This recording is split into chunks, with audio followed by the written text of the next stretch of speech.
to ECSports. Danny and Dion. Ivan is out today. I guess he's scared because we got to announce the playoff records as of tonight before Brady plays. Where are we, Daniel? Well, let's go to the big board, Dion. Let's see what we got here for the slate. There we go. Okay, quick little run through. We all took San Fran, even though low key we were kind of scared in that first half. Hell yeah. When Seattle kept it close, let's mark them off. Ivan taking the Chargers. Like I said, Chargers are gonna charge, man. What a game that was, by the way. If we could just break that down really quick, Bro. I'm very impressed with the comeback of Trevor Lawrence going 4 interceptions in the first half. If you were a coach and you saw that, would you have that chill mentality that Doug Peterson said and just say, hey, let's ride this wave? Or what would you like? What did I don't even know where to start with that. 4 picks in the first half. Your coach is still going with it, saying run through the offense. What do you think of that? I think because it was Trevor Lawrence, it's you roll with your guy, right? Now, if we're in Baltimore and that happens, they probably would have made a switch. Maybe even in what's the other team? Nah, I don't think the Giants would because that motherfucker's killing too.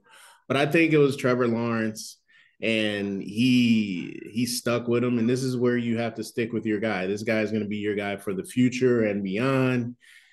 Motherfuckers are going to make mistakes. Asante Samuel is a beast. He showed it. But once again, like you said, Chargers, is that a coaching thing, bro?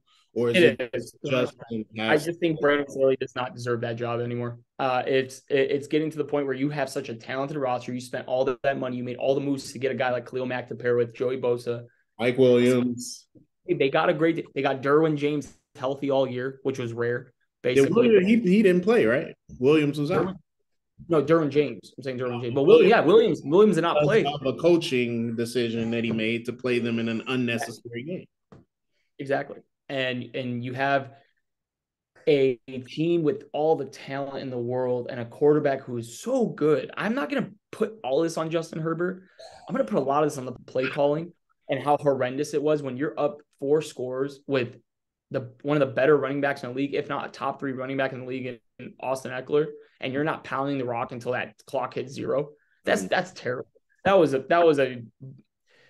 Okay, quick question before we pivot. Is it more impressive that the Jaguars came back or the Chargers choked? I would say the Jaguars were on the wave. They just said at halftime, bro, this isn't over. I think that's impressive. Doug Peterson coming out as a coach and willing this young team to third ever comeback.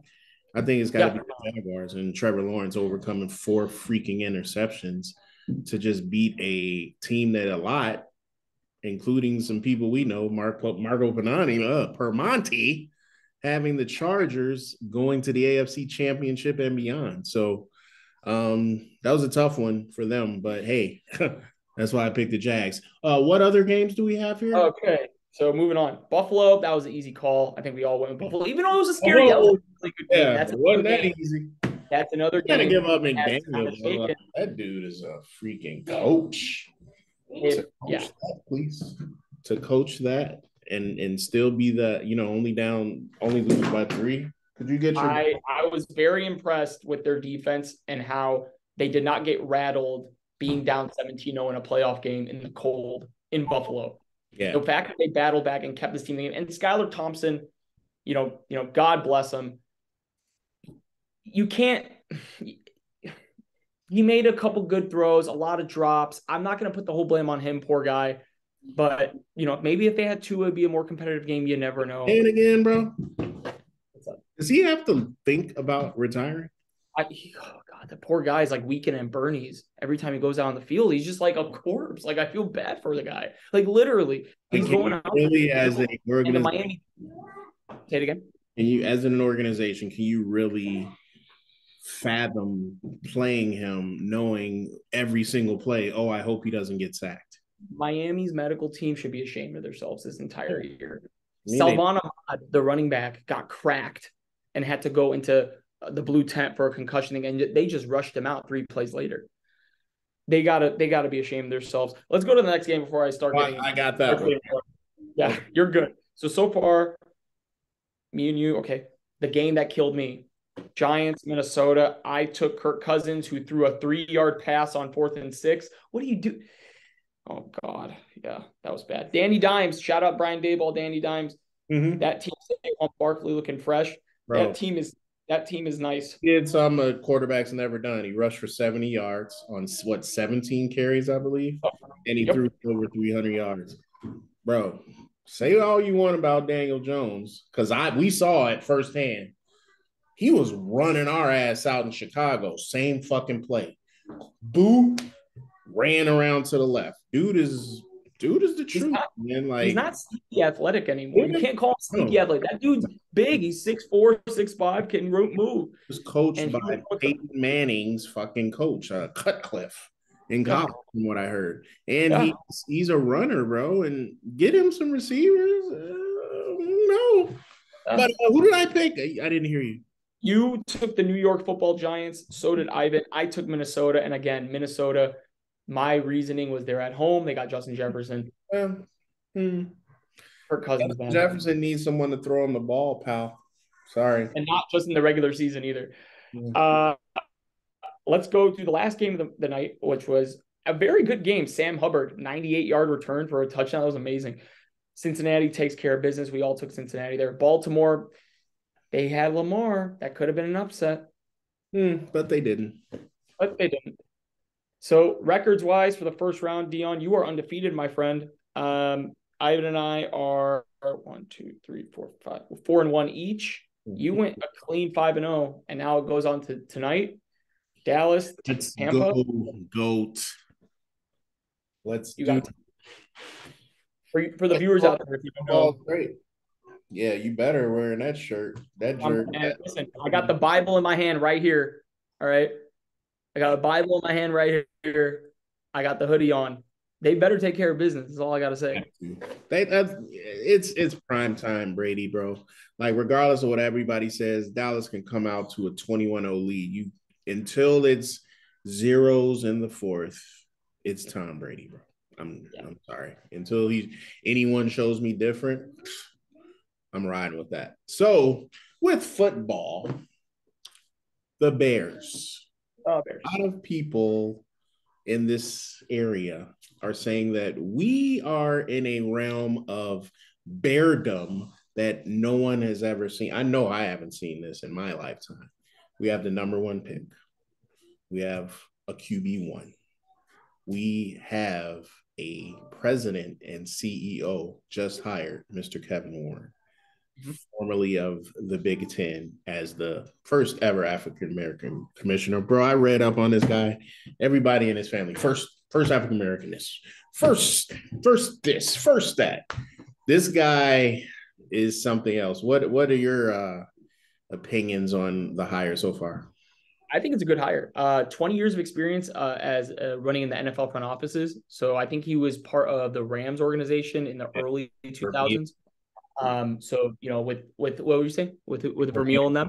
Yeah. Yep, greatest show on turf. This guy knows how to organize things to get the franchise of the Rams in the right direction. Hopefully, do the same thing with the Bears. I think it's a good hire. We have that kind of caliber with the Big Ten and how you mentioned to me how he organized the new stadium in Minnesota.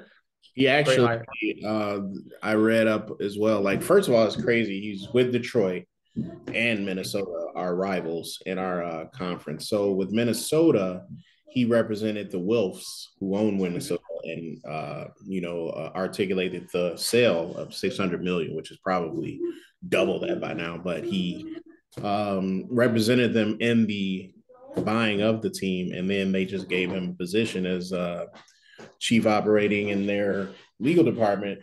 Then he got the CEO position, and he oversaw the building of US Bank Stadium, which is a beautiful stadium.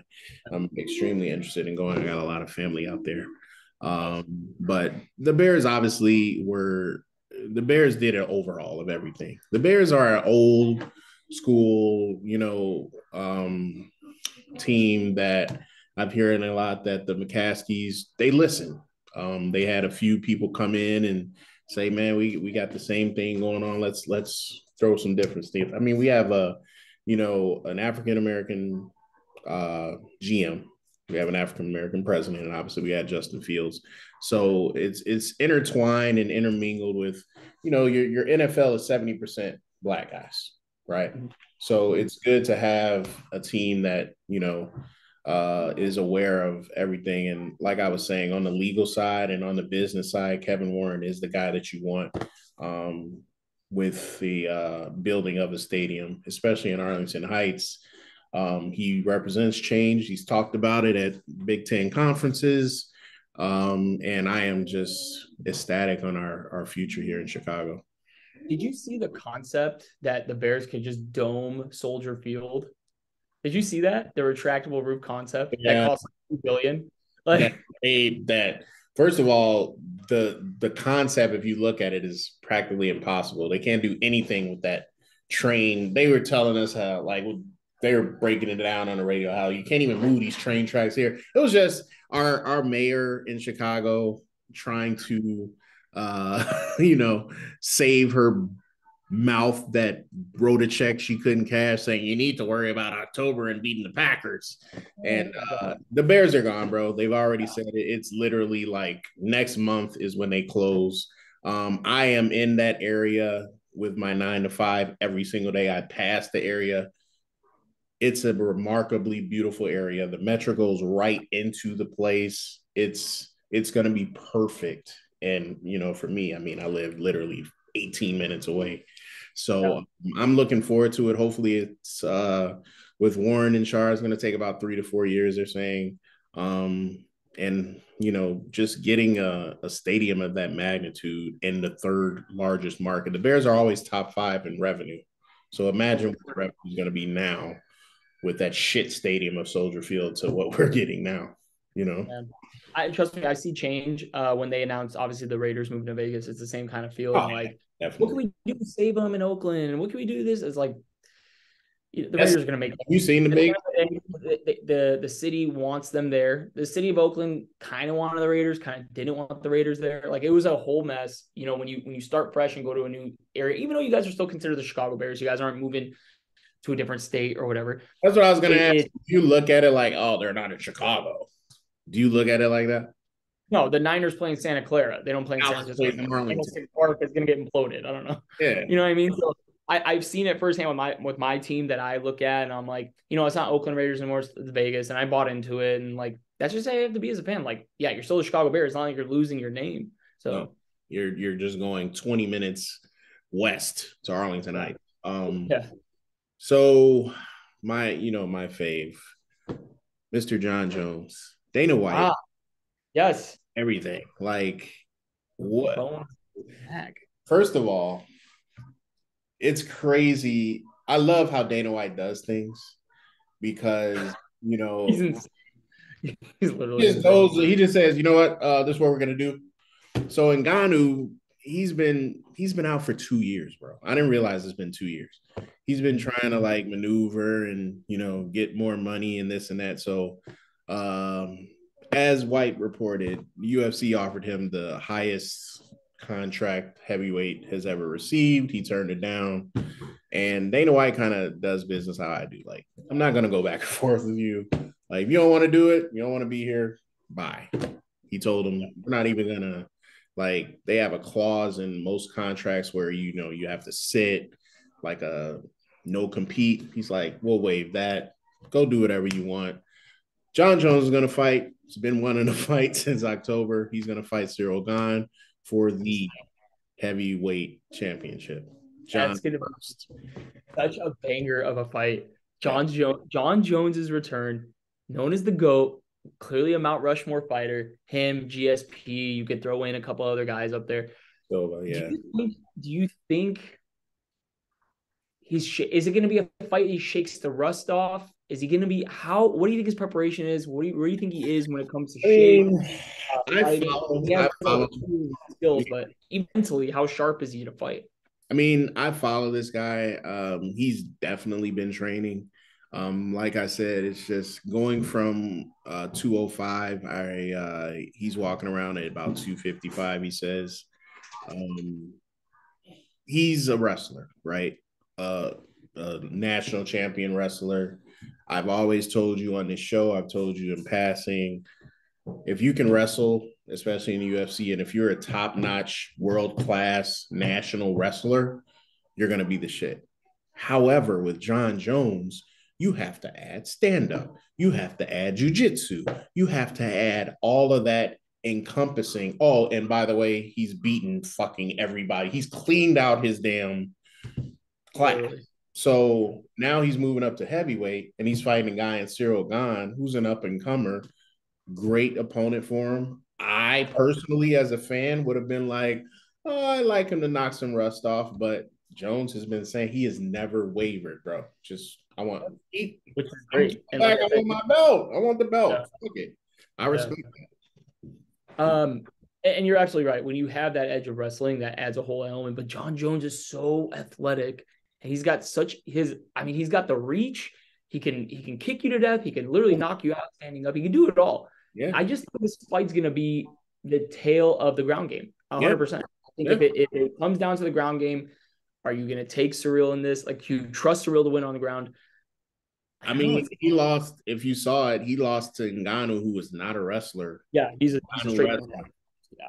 Ngannou, if you saying wrestling to John Jones, we're talking 100 to 30%. I mean, he doesn't want any parts of Jones on the Yeah. ground. So That's me and Dylan, I mean, John Jones is the man.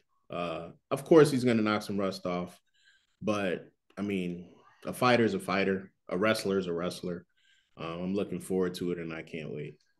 What about weeks later, Leon versus Usman rematch? 2 weeks That's later, gonna be UFC is going crazy. I guess they're rewarding us from the slow start this year. Leon Edwards fighting Kamaru Usman, who lost his belt last year, literally with a minute left. And I'm not calling it a lucky shot. It was a oh legitimate. It was a beautiful feint and a perfect knockout. He hit him, and I appreciate how Kamaru was handling it. He's not bitching about it. It's like, man, look, he hit me with a good shot, and this is fighting. This is what it is. If you go into UFC fighting expecting not to win, although John Jones has not lost, you're crazy. Like it's fighting. It's the fighting game. You can get caught. And I respect the guy that understands that's what it is, and he's coming right back to get his belt back. look what happened to your boy Izzy.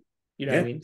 yeah. Izzy in the fight 4 out of those 5 rounds. Basically, I think Perea was a Perea. He won Yeah, 1 round. yeah. And then it just came down to the training, said, listen, you got 1 round to just try to knock this dude out. And he did it. Yeah. He did it. So So it comes down to those closing seconds. If you can close out fights in an efficient way, you're going to win. and you have to have all aspects. The thing with Izzy is he has to work on his ground game. Perea had no chance on the ground if Izzy tried to do it, and he didn't. John Jones, say what you want about him with cocaine or whatever the hell. In the Cormier just still, man, octagon, I just just does dumb shit. But you put him in the ring. I mean, I'm sorry, the octagon, hands down, the know GOAT. how his brothers are like Chandler Jones and Yeah. then who's I the other forgot brother's name? whether he played for the Redskins. They both played the NFL. Yeah. Family of beasts, you It's know. just like imagine those like growing up, like tasseling with those dudes. Like even though Chandler Jones on a fire, bro, that guy will take you down. Like that's his job. Like you imagine that? It's Yeah. crazy. So we got a few minutes. I wanted to ask you because I know you're a huge boxing fan. Yeah. Ryan Garcia, Tank. Did you see the That's Tank fight? oh yeah. The What last fight he had, think about it? I easy mean, he work. knocked the guy to the point where the guy said he didn't know where he was, bro. Yeah, I know, easy work. Garcia, like this fight is so interesting. This is like the ultimate, this is damn near the ultimate social media fight. You know what I mean? You got Ryan Garcia, who's been training since and posting Instagram reels of his workouts since he was like 17, 18 years old. You got Davis, who's been, Tank Davis has been, coming out a little baby. He's got all the publicity and the hype. It's like, I really want to see how Ryan Garcia does because have you really watched a Ryan Garcia fight? Yeah. And like, what do you think of him? I think he's good, but is Good. he on Tank's level? I don't know. He's He fast. trains. He's definitely hand speed. He Fast. trains like a Very mother. tall. How tall is he? I think he's like 5'10", 11. Yeah, he's about 5'10", and then Tank's only like 5'5". Yeah. So Yeah, he packs a punch. So I don't know. It's gonna be a very interesting fight if it actually goes down. Do you really think it'll happen? it's already, I mean, April 15th, buddy. Do you actually think it's not like nothing's into it? This time it's done. It's set in stone. That's it. On Tank's side, I have yet to see Tank back down from shit. It's Yep, all that's about true. Oscar trying to save his guys, and we'll see. He better shit. If he pulls out of this one, I can't have any respect for Garcia. But I just I expect and hope for a great fight. Um, Ryan has been knocked down, but you can't look past the fact that he's damn near half a foot taller than Tank Yeah, and is fast as fuck and strong. yeah, So it's gonna be Tank's biggest test. Both of these guys' biggest yeah. test. Of I course, mean, of course. it's a Who fight. has more to lose? Say it again. You think Tank has more to lose?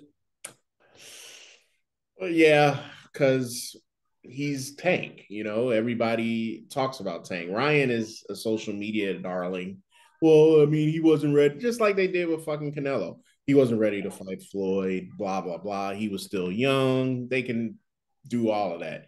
If Tank loses, bro, you lost to Like, oh, I told you so. You're not that good. You're overrated. Yeah. lost to the internet, dude. So, I mean, and then Devin Haney's waiting in the wings. I just want to. I don't like Devin Haney. Not a fan. Just he's a good fighter, but he Yes. talks a lot of shit. Like I'd knock this dude, like talking shit about Tank's opponent, like what he did to him in sparring. Like, bro, just get in the ring, bro.